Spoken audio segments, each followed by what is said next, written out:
ሰላም ጤና ይስጥልኝ። ሚዛናዊ እይታ ነው። ኢትዮጵያ ከቅርብ ጊዜ ወዲህ በምስራቅ አፍሪካ ቀጠና ውስጥ በዲፕሎማሲያዊ እንቅስቃሴዎቿ የዓለምን ትኩረት ስባለች። በተለይም የባህር በር ፍላጎቷና ከጎረቤቶች ጋር ያለውን ግንኙነት አዲስ ምዕራፍ ላይ የደረሰ ይመስላል። ዛሬ የምንጠይቀው መሰረታዊ ጥያቄ የኢትዮጵያ የውጭ ግንኙነት ጉዞ ወዴት ነው? ስኬቶቹስ ምን ምን ናቸው? ተግዳሮቶቹስ እንመልከት።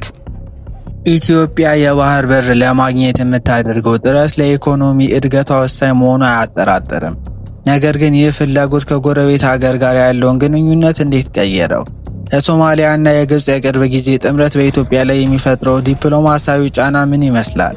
እዚህ ጋር ሚዛናዊ መሆን ያለብን ነጥብ ኢትዮጵያ ጥቅሟን ለማስከበር የምታደርገው ጥረትና የቀጠናው ሀገራት ሉዓላዊነታችን ይከበር የሚለው ስጋት እንዴት ሊታረቅ ይችላል? ከቀጠናው ሀገራት ባለፈ ታላላቅ ሀገራት እንደ አሜሪካ፣ ቻይና እና የተባበሩት አረብ ኤምሬትስ ፍላጎት በዚህ ዲፕሎማሲያዊ ሽሚያ ውስጥ ትልቅ ቦታ አለው። ኢትዮጵያ በእነዚህ ኃይሎች መካከል ያላትን ሚዛን እንዴት እየጠበቀች ነው? የጂኦፖለቲካ ተንታኞች እንደሚሉት ኢትዮጵያ የራሷን ብሔራዊ ጥቅም ለማስጠበቅ ከምስራቅም ከምዕራብም ጋር የምታደርገው ግንኙነት ጥንቃቄ የተሞላበት መሆን ይኖርበታል። የኢትዮጵያ ዲፕሎማሲ አሁን ያለበት ወቅት ፈታኝ ግን ደግሞ እድሎች የያዘ ነው። በንግግርና በድርድር የሚፈቱ ጉዳዮች ለቀጠናው ሰላም ወሳኝ ናቸው። የሀገሪቱ የውጭ ጉዳይ ፖሊሲ ከስሜት ይልቅ በእውቀትና በረጅም ጊዜ ስትራቴጂ ላይ መመስረቱ ዘላቂ ስኬት ቁልፍ ነው።